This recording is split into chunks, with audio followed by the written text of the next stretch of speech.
Hello dear student, बहुत बहुत स्वागत अपने YouTube channel commerce with Sanjeev sir में। और आज हम लोग डिस्कस करेंगे बहुविकल्पीय प्रश्नों का सबसे महत्वपूर्ण बहुविकल्पीय प्रश्न जो गारंटीड आपके लिए पेपर में मिलेंगे। और ये जो हैं वो व्यवसाय प्रबंध आपका जो बहुत ही महत्वपूर्ण जो एक पेपर है उससे हैं संबंधित, और ये बीकॉम पार्ट 1 के लिए हैं। और हो सकता है कि किसी और भी क्लास में ये आपको मिल जाएं तो उनके लिए भी वैल्यूएबल होंगे। और सबसे अच्छा यूट्यूब चैनल आपके लिए हमने बनाया है जो पूरा बीकॉम और कॉमर्स के जितने भी सब्जेक्ट हैं उनमें हेल्प कर रहा है। ओके, तो सबसे पहले हमारे यूट्यूब चैनल को सब्सक्राइब कर लीजिएगा।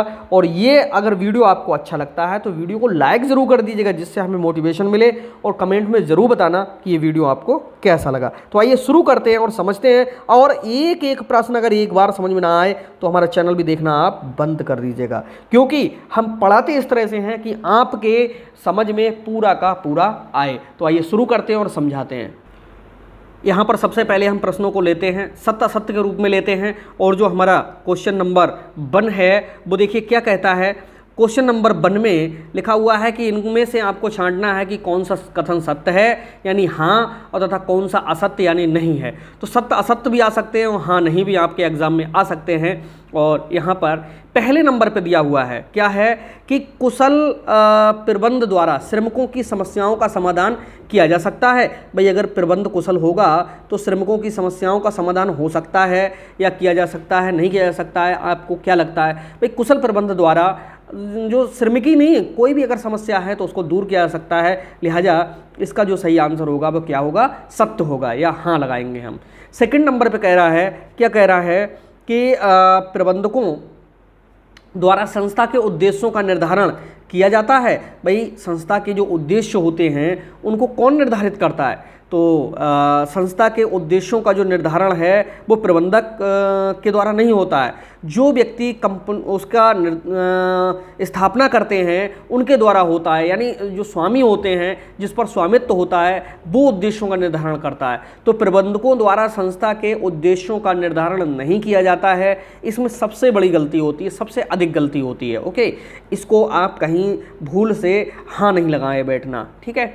तीसरे नंबर पर लिखा हुआ है, क्या लिखा हुआ है कि सामाजिक उत्तरदायित्वों के निर्वहन में प्रबंधक सहायक नहीं होते हैं। भाई सामाजिक उत्तरदायित्वों के निर्वहन में प्रबंधक सहायक होते हैं या नहीं होते हैं, इस पे आपकी क्या राय है? तीसरे के लिए आपको बताएं कि सहायक नहीं होते हैं। भाई ये सहायक होते हैं, तो ये बात कैसी हो गई? असत्य हो गई। तो इसके लिए नहीं लगाना है यहाँ पर कि नहीं सहायक होते हैं। ओके, तो इसका असत्य लगेगा तीसरे का, ठीक, या नहीं लगेगा।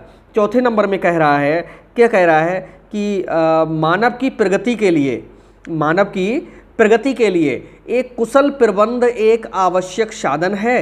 भाई कुशल प्रबंध एक आवश्यक साधन है, तो आपको लग रहा होगा कि मानव की जो प्रगति है तो वो एक कुशल प्रबंध के द्वारा ही हो सकती है। तो यहाँ पर इसके लिए हम सत्य लगाएंगे, सत्य या हाँ लगाएंगे, ठीक है।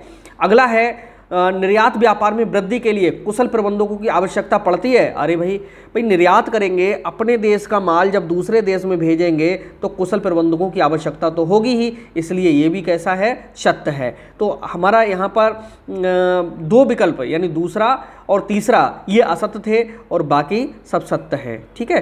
तो उम्मीद है कि ये अच्छे लगे होंगे।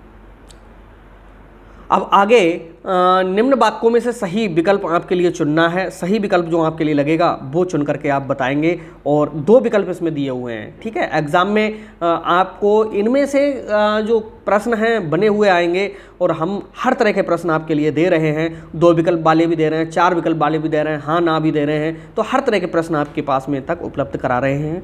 ओके, और ये कहीं ना कहीं आपके लिए वैल्यूएबल होंगे। तो अगला जो स्टार्ट कर रहे हैं क्वेश्चन नंबर 2 के लिए, कह रहा देश के आर्थिक विकास में प्रबंध की भूमिका महत्वपूर्ण होती है और नगण्य होती है। भाई महत्वपूर्ण और नगण्य इन 2 में से एक आपके लिए छांटना है। तो भाई देश के आर्थिक विकास में प्रबंध की भूमिका महत्वपूर्ण होती है, वेरी इंपॉर्टेंट ये प्रश्न है। नगण्य कैसे हो सकती है? अगला है सेकंड नंबर पे, गैर व्यावसायिक संस्थाओं के संचालन के लिए प्रबंध एक आवश्यक है अनावश्यक साधन है।